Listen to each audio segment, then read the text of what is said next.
Welcome back to our weekly deep dive. Today we're talking about Ismael Zambada Garcia, better known in the drug world as El Mayo, a founder of the infamous Sinaloa cartel that has been injecting violence and drugs into the United States for decades.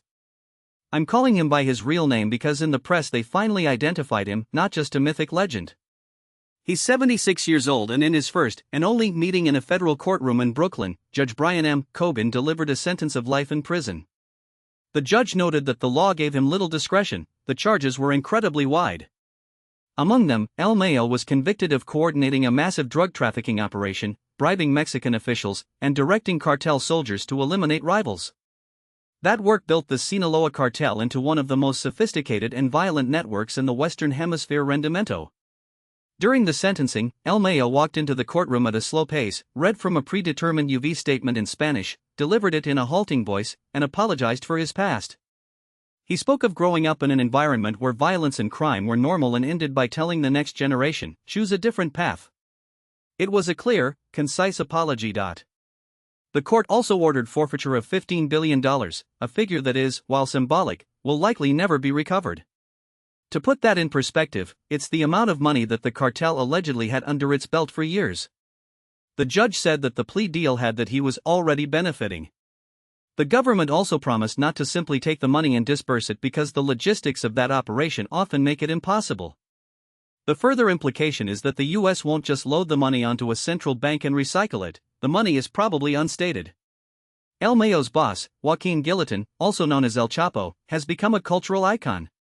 He was convicted in the same Brooklyn courthouse and sentenced to life in prison after escaping twice off television coverage. But El Mayo is different. He talked about never showing himself in front of the public. Whereas El Chapo made headlines with celebrity instiand, smacking on Perot, the older, more private man only is known from the footage used in police wiretaps and occasional justice phase arrests. They both run the same organization, though El Mayo is the confidant. He oversaw a cartel that has killed rival networks, bribed government officials in Mexico, and smuggled huge quantities of cocaine, heroin, and other drugs into the United States. After the Cermitziak, the U.S. Department of Justice said that El Mayo may have information about corruption inside the Mexican government and other narcotics organizations. They hope his cooperation might help them bring other leaders down. Joey Nocella, a federal prosecutor stated that the corruption. However, El Mayo's lawyer had to call it, "My client did not cooperate in a traditional sense." The defendant has not given testimony on corrupt Mexican officials or other cartel members. Regardless, the sentence is profound. Back in the U.S. famed the city italic. The first plea since last August, in August 28 actually, that he had done the same. He had negotiated a plea after high-level investigations, and the statement says that he is now in life terms. And the message from the judge also signals a tone. It is not one of personal punishment, but a demonstration of compliance. The world has seen the collapse of U.S. attempts to deal with cocaine and heroin addiction. The bet of the more than mandatory sentences given for the major drug trafficking charges shows that the Colombian can't may be needed for one of many. The trial is in 19 seconds.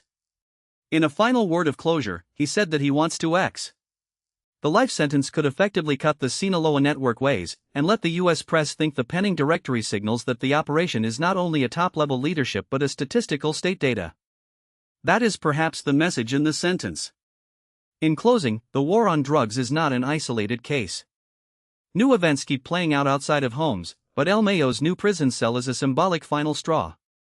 He's anybody that wears a number in a tube of Han. We'll continue to track any developments. Thank you for tuning in. Stay safe.